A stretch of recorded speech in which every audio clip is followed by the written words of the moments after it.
Талдықорған әуе базасында жауынгерлік даярлықта шыңдау мақсатында оқу-жаттығу ұшулар өтті. Су-30 СМ истребительмен көкке көтерілген кейбір жас ұшқыштардың бұл алғашқы самғауы. Тілеуғабыл Мыңжасардың репортажы.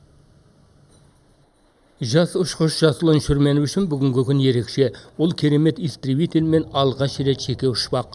Бұрын әуе қорғаныс күштерінің әскери институтында оқып жүрген кезінде Л-39 ұшағымен талай жаттығуға қатысқан. Ал жаңа буындағы нағыз әскери ұшақпен самғаудың орны тіптен бөлек.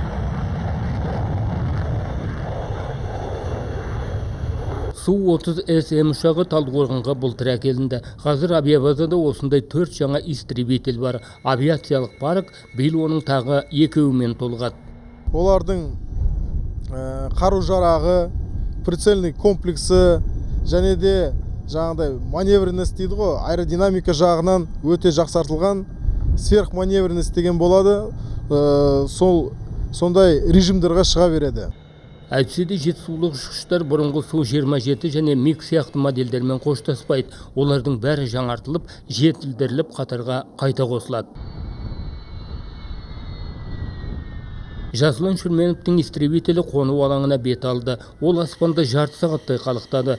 Бірінші ретке осының өзі жеткілікті. Ең бастысы Жасұланның бала күнгі арманы жүзеге асты.